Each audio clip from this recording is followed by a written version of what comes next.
Welcome to episode 15 of the Feeney Call. Tonight's guest is Ollie Ferguson. He is driver of the number 55 Ontario Sportsman Series Chevrolet Camaro. He'll be on a couple minutes here. I'm going to give you guys a quick recap of the racing I did this weekend. We're at Peterborough Speedway. We had the mini stock and the super stock out. Started off pretty good, winning both heat races in the mini stock and the super stock in round one.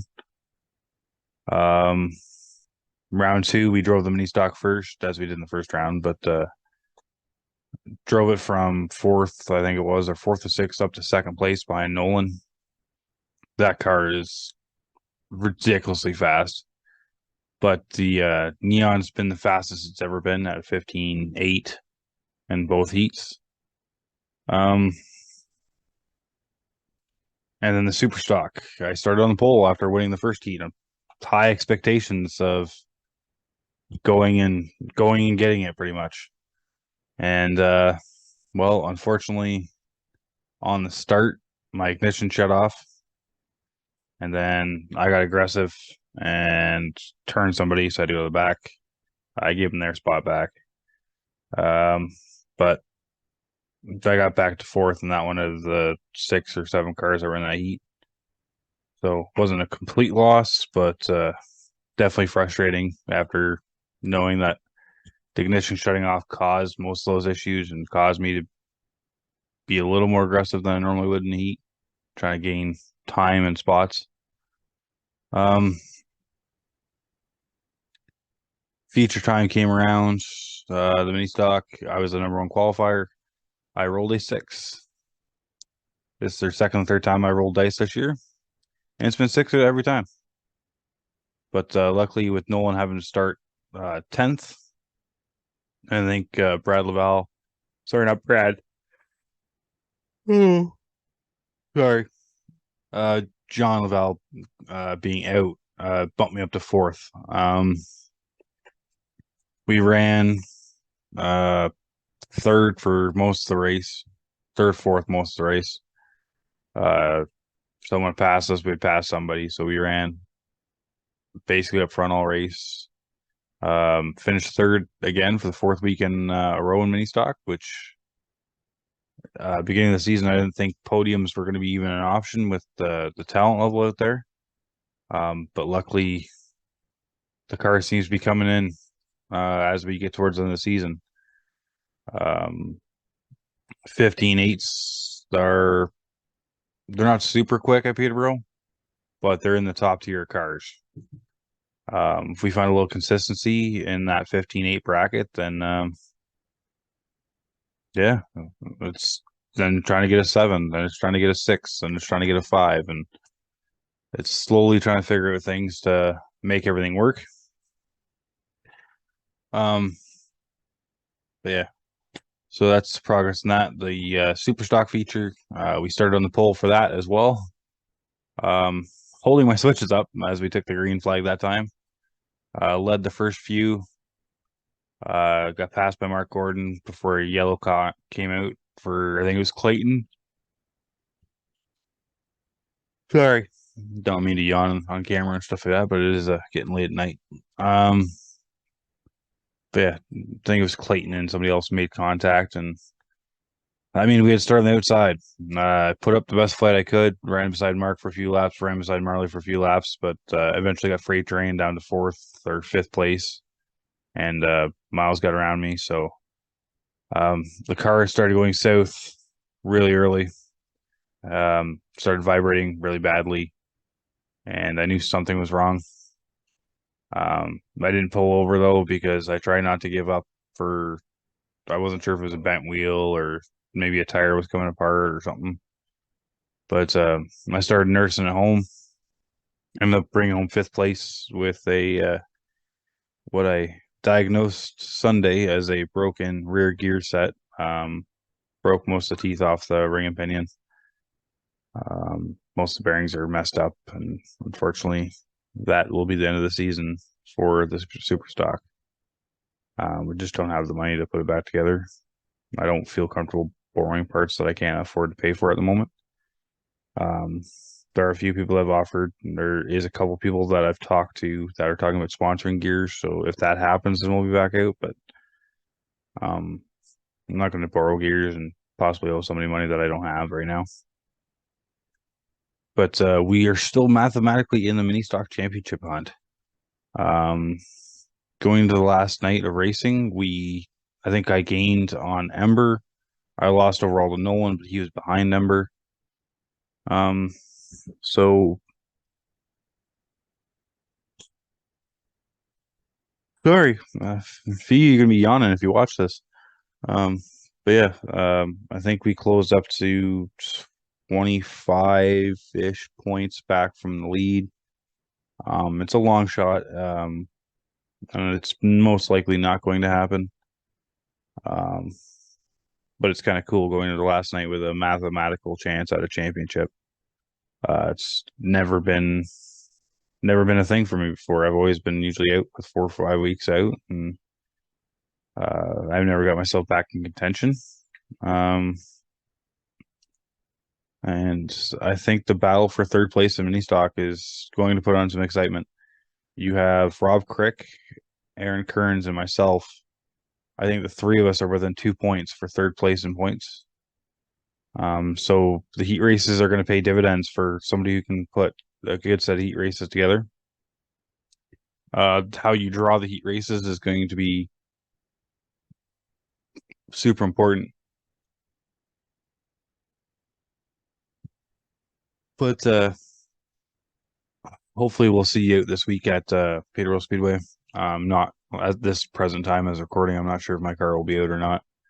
I have an option of throwing my Delaware gears in, which the car will be slow, but I can run around the back and try to maintain points to finish inside the top five. I haven't decided what I'm going to do yet. It's still up in the air, but we'll know more on Friday. But without further ado, we're going to bring on Ollie Ferguson and get to know him a little bit. Welcoming to this week's episode of the Feeney Call, we have rookie Ollie Ferguson to the show, driver of the number 55 Ontario Sportsman Series car. Why don't you take a few minutes to introduce yourself to people that may not know you? Obviously, my name is Ollie. I've been racing in the Ontario Sportsman Series for about 6 races now. This is my first year in a big car. I used to race junior late models all over the province, and having a pretty good year so far. So you started in the junior late models, and you had that Kyle Busch livery on that car and the 18, and then obviously I think it's Chad McGlynn has the 18 in OSS. He chose number 8 this year. Oh, is that why you originally switched to 55? Because you seen that there was an 18, or was it just? 55 was just my. It was sort of I wanted to take my own number this year instead of going off someone else's number. And 55 was I had a bone marrow transplant when I was 6, and the Ronald McDonald House room I lived in was number 55. So I figured it's pretty good there. It might be good in racing. Well, it's treated you good in that room, I'm assuming, because you're still here with us, and you got through it pretty well, as from what I hear. And so you went from the junior late models to a touring series, and so you went from like a 15, 20 lap feature to now 100 laps. What are some of the biggest differences you've had to do from driving the junior late into the Ontario Sportsman Series? Well, the biggest difference is you're letting off and braking into the corner instead of just sticking it to the floor. But it's you got to focus and not use up your stuff that you would just be going rush in a junior late. Yeah, because I hear the junior lates, you try to basically go wide open the entire time to not let the momentum go. Yep. Hold on, let me move this out of the way because I just realized that was in front of my face. But yeah, so what are some of the challenges with driving the big car that you're finding that you're having to adapt and learn to? Like, I'm assuming you have a lot more throttle oversteer and stuff like that. Like, what are some of the things that you're slowly adapting to with the experience of driving the car? It's a lot different being towards the left side of the car and having a spotter in my ear, which is a lot different this year. So you've had a few different spotters, I think. Who have you worked with like that's been helping you out, like crew chief wise and spotter wise, that have got you to the progress you've gotten now? So the first three races, we I had Kevin Gallant and Kira Gallant as my spotter and my crew chief, and then my dad crew chiefed for me in my fourth race, and Mike Rusher spotted for me, and then the last race, Jeremy Coulter crew chiefed me and spotted for me. So who do you find that you learn the most from? Because I find if you have a good spotter, you can actually learn and like get a visual picture of like what's in front of you, so you can kind of be more relaxed. Have you got to that point like where you have a good spotter and you can be kind of relaxed and just focus on what you're doing, or is it still like it's still all new? It's like, all right, I have to look at the windshield and now it's just kind of like a little bit of a distraction too. Everyone this year that I've had as a spotter has been really amazing. Like Kevin Gallant and Kira Gallant were amazing this year. They taught me a lot that I needed to know, and like every spotter I've had has taught me the line at each track, which has helped. So you've run, I think, what is it, full throttle twice, sunset, I think once, and Peterborough once. Is Did you run Delaware yet? No, I missed the first race because I was really sick, and then the second race got rained out. Yeah, I was gonna say I think there was a rain out or something like that. Um, which track of those ones right now is your favorite in the big car? So far, my favorite is either Sunset or Varney. It's kind of tied. And why do you like those tracks so much? Like, is it because like the high banking and there's a little bit more of a groove, or I like both tracks because the high banking, but also because you're up on the wheel the whole time instead of at a track like Sauble where it's sort of you're taking the same line every like lap, or you're like not going to be faster, and there's no really oversteer. Or you're just really tight. so what are some of the expectations you have going through like the rest of the season? Like, because I think you have what, three, four more races left to go. I believe we have three more. Yeah. So, what are some of your expectations looking forward to the rest of the season after having some early success already? Um, Same as the goal as before, just lead lap finishes and hopefully another top five. So, of some of the drivers you get to drive against, there's a bunch of veterans and stuff like that. Who are some of the people that you find yourself talking to in the pits and trying to mentor off of while you're at the racetrack? Well, definitely everyone has helped a lot, but specifically Chad McGlynn, he's been a huge help at the track, teaching me and telling me what I can do to make my car turn better or just stuff to like help me not get loose or tight. So, what are some of the things that you can maybe explain to some of these rookies that we've had on this month that are maybe doing like 20, 30 lap features, what you have to do to make your car maintain speed through 100 laps? Just don't drive your car as hard as you can for the first 50, 60 laps. Just save the car, run behind everyone else, learn their line, and then eventually they'll start using up their stuff and they slip up and you can take advantage of that. So, with the off season and stuff, what kind of upgrades are you looking to make into the car next year to try to make a little bit bigger gains to maybe have an even more successful 2024? Um, I don't know. Maybe a new paint scheme. That's about it. I don't know if you can go with the new paint scheme. I think everybody's liking that freaking metallic and purple and whatever color the sun hits it with. Oh, it'll be a lot better next year. So, where are some of the classes that you could see yourself, if not in OSS, as you progress through your age and your career, that you'd like to try or you can see yourself trying? After OSS, I would love to try maybe late models or APC, but my ultimate goal is to try at least one Pinty's race. So you say that with the Pinty's race, they drive in a very diverse setting. Which are you looking to try, like do like a road course, or are you like looking for an oval, dirt track, or like it just doesn't matter? It doesn't really matter if the opportunity came up, but if I could, I would like to try an oval. Right. So who are some of the people that you, being as young as you are, that you could look up to like in the racing world and like before you're done, you'd like to drive against and just like say you got to drive against them. So like for me, it was a big thing that I got to race against Gary Elliott before he moved away. So like I have that die cast that you seen and I showed you and stuff like that. So it's like one of my collections. Like I gotta go race against Gary in this car, and like we race door to door, side by side. Like who are some of those people that looking up to you that like you'd love to race against? Three guys in particular: DJ Kennington, Gary Clute, and LP Dumoulin. They've always been super supportive of me when I was sick and everything, and they've always been close friends of ours, and like always helped out when we needed it. So you say DJ Kennington, Gary Clute, LP Dumoulin. I'm really bad with French names, so I hope I didn't butcher that. Um, where do you see yourself racing against them? Like if they came down to late models or like hopefully in the Pinty series, and like you say they supported you and stuff like that. Like, what are some of the things you got to do maybe with all these guys? They always like when I was at the track, they would always bring me into their haulers and stuff and hang out with me, and they would always like call when I was sick just to make sure I was doing all right. And they all had Ollie Strong stickers on their cars when I was going through the toughest times. So, what word of advice would you have to say someone around your age that wants to maybe jump into the OSS? Like, what stepping stones would you tell them to kind of fill into your shoes? Practice as much as you can before you get onto the track with other cars, because you want to know what you're like feeling out first before you're overwhelmed by a ton of cars.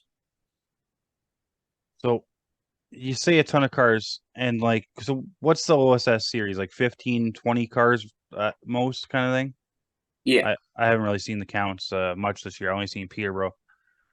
I think at What's Dub we had 18 cars.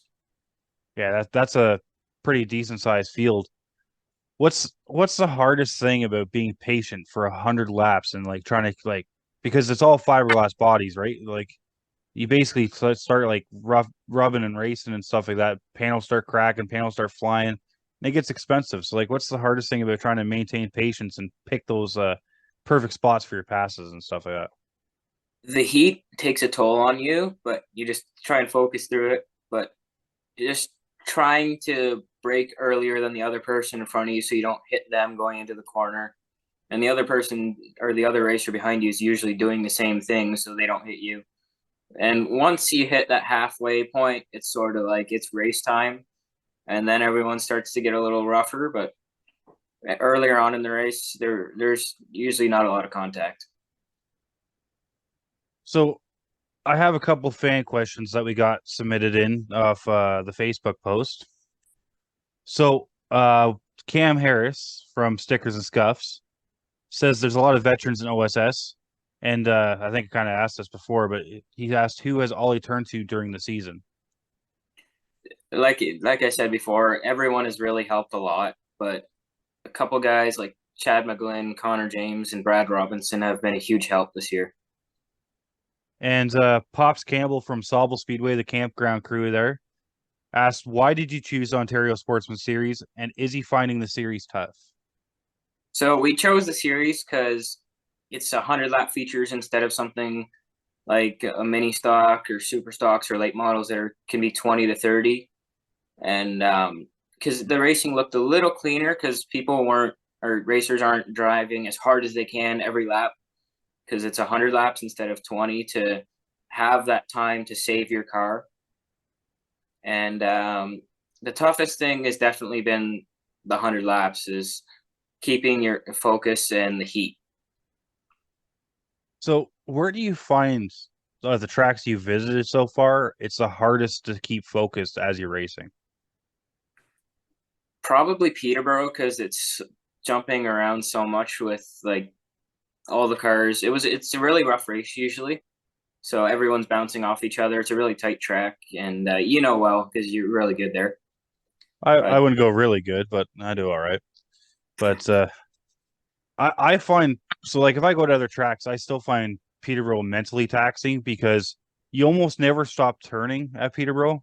Like you get a little bit of the straightaway at the back stretch, but even the front stretch with that arc, you keep turning. So you don't really get much of a break. Where like Sunset, you have a big sharp turn, and then you straighten out for a little bit, and then big sharp turn. So like at Sunset, Flamborough, and stuff like that, I have enough time that I can maybe switch a brake bias or turn a fan on or stuff like that. Where Peter, I find I can't take my hands off the wheel that long.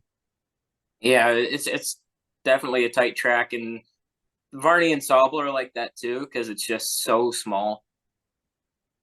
Yeah, I was up in Varney with one of the bone stocks. I went wide open all the way around, and the thing wouldn't even pick up speeds. I think it was up in the third groove, but that's why you don't take an automatic Honda Civic to friggin' Varney. They're not that fast. So here's the question for you: you have the purple car or the blue or the gasoline stain.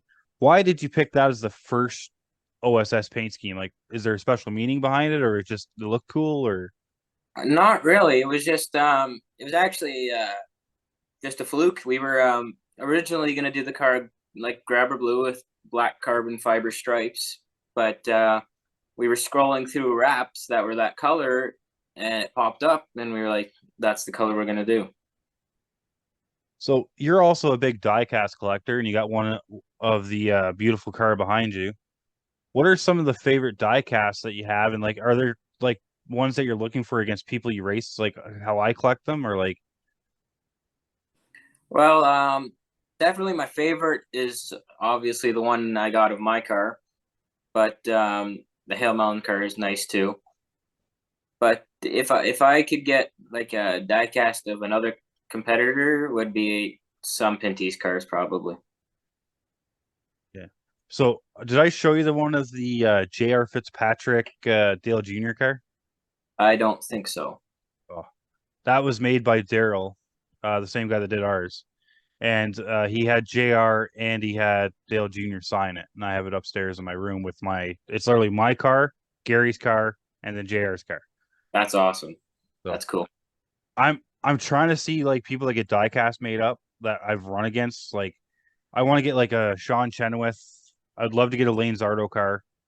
Um, I think it's cool. Some of these guys, I don't think I've ever beat them to be honest with you, but like it'd be really cool to get some of these legends of our sport growing up. Like I wouldn't go as far as say Lane's a legend yet, but he has been dominant since he's been in that 36 car, and I feel like if he keeps on this path, he's going to be no doubt in the Racing Hall of Fame, at least for Canada. Yeah, I definitely had that thought too. Is just maybe saving up for future to get some of my other competitors' cars made too. Yeah, unfortunately, our addiction to diecast is not cheap.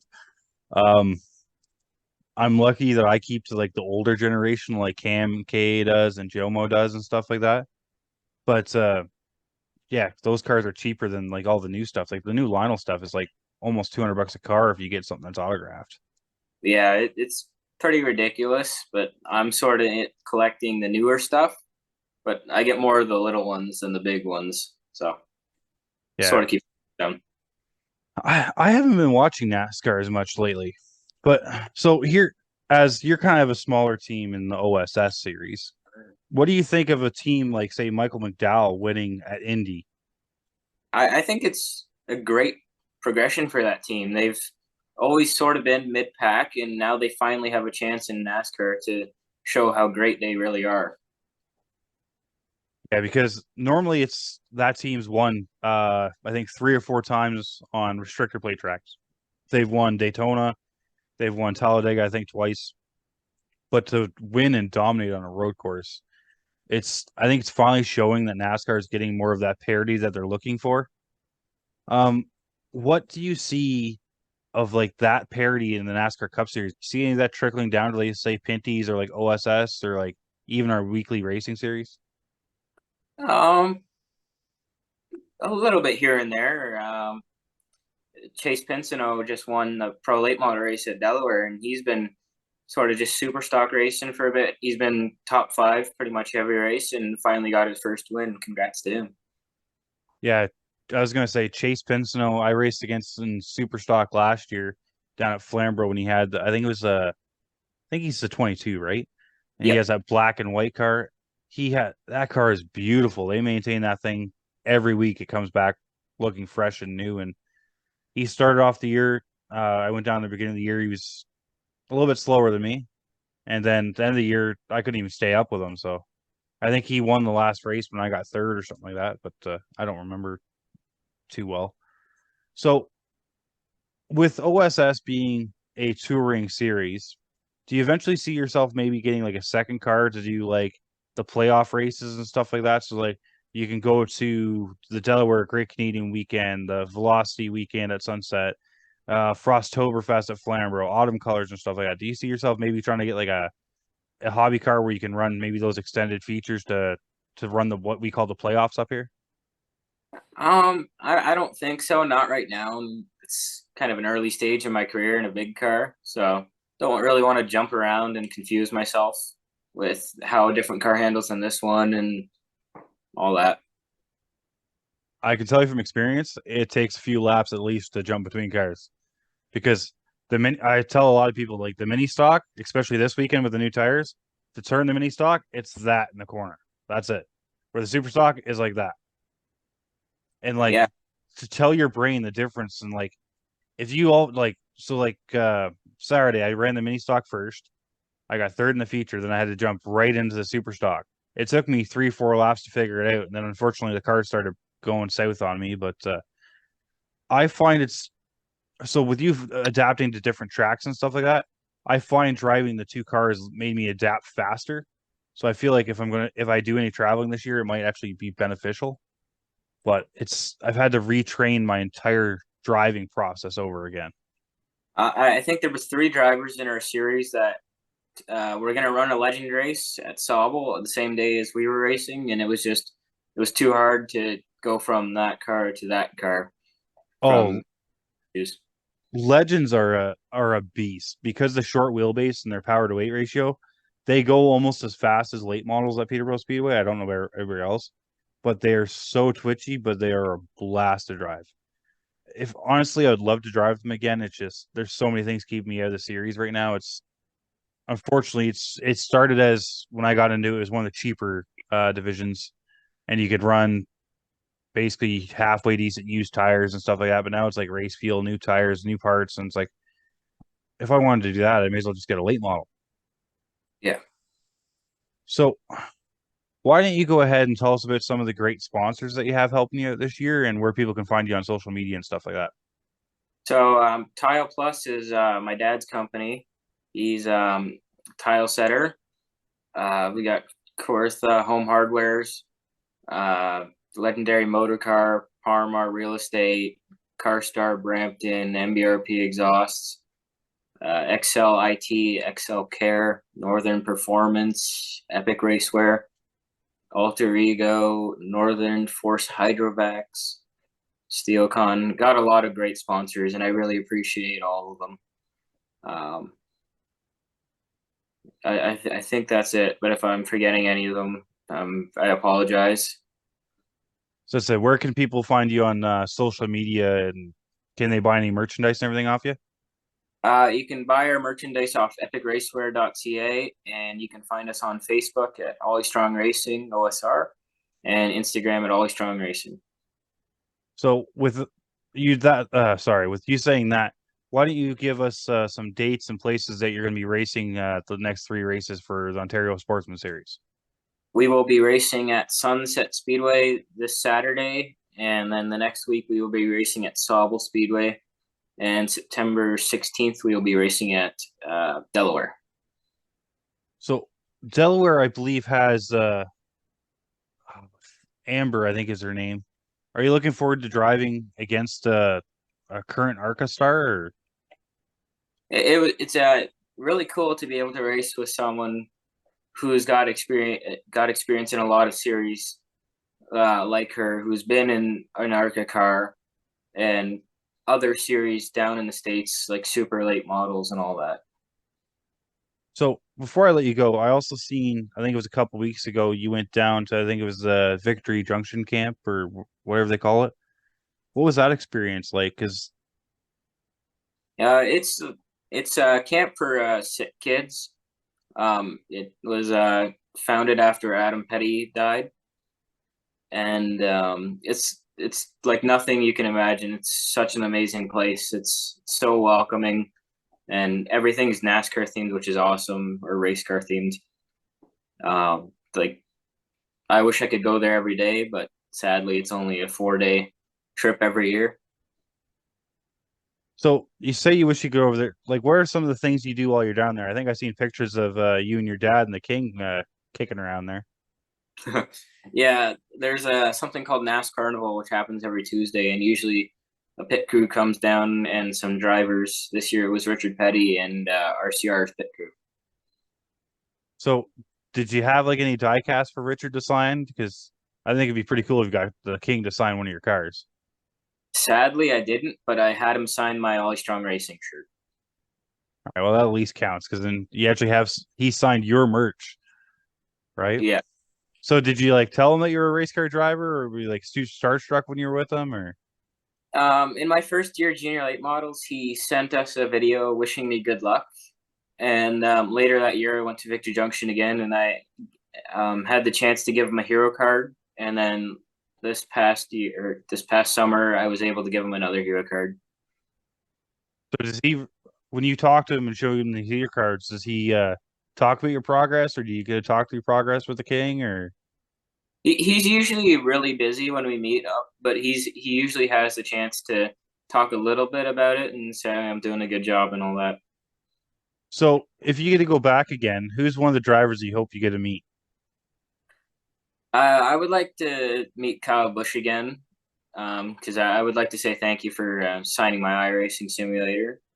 And Ross Chastain would be another one I'd like to meet again. Hopefully, not when they're mad at each other, because that'd be an interesting meetup. Yeah. What was it, California that Kyle was mad at Ross? It's probably been every race this year. I don't think he's Ross and Kyle have got into it much. It's mostly Denny and Ross.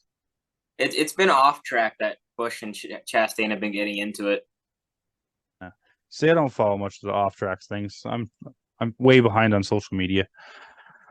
So, with that being said, I'm going to let you go for the night so you can get back to working on your car behind you, or to get ready for bed. I don't know which one you're doing yet, but why don't you give us a quick scan of all the things behind you? Because I see it looks like a Ricky Stenhouse door and maybe some of the collectibles you got hanging up behind your car there. And like, let's get a good picture of your car here. So that is a Ryan Priest door. That is Bubba Wallace's bumper from Pocono. That is Kyle Larson's rear bumper from, I believe, New Hampshire. And then some more Ryan Priest fenders over there. And of course, we got our bumpers on the ground there too. Is that a new one, or is that one you just fixed up? There's a new one, but there's also the one that came off from Peterborough. It's all mashed up and everything. So I think so what's the 18 plates I keep seeing everywhere? The 18 what? So up on the wall, up above you behind the Bubba Wallace bumper, there's an 18 plate or something like that. It looks like a Cal induction hood or something like that. No, to the right. Oh, it's a Corvette hood. Is that off like a race car, or? My dad's best friend, it's a replica hood, and he got it painted for me and put a decal on it. Oh, that's pretty cool. All right, so I'm gonna let you go for the night, and I hope you enjoyed being on the Feeney call. And yeah, thank you for having me. I wish you good luck in your race. Well, I guess it's tomorrow when this comes out. Thank you. So that was Ollie Ferguson, driver of the 55 Chevy Camaro in the OSS series. As you can see, we're in the OSS hat. Picked up when they were at Peterborough Speedway. This will bring a conclusion to the rookie month that we have. Actually, no, I might have some.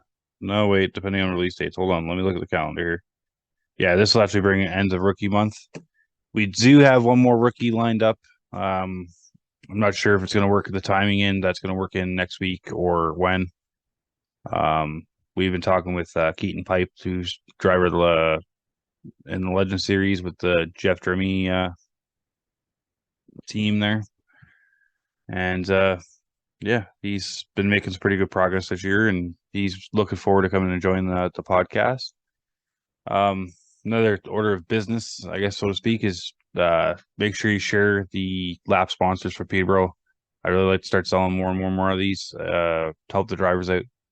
I'm not getting anything from it, so the more we can help the drivers, the more drivers hopefully show up, the better show we can put on. Also, in closing, we're going to send our well wishes to the Alan Lincoln family again and the Frank Davey family again. Um, they both have passed away recently from Sunset Speedway. They're unfortunately Frank was I don't want to say quick, it might be the wrong word. Uh, Very sudden as he was at the racetrack on Saturday, and I think passed away on Wednesday. Um, I He is definitely one of the better super stock drivers out there.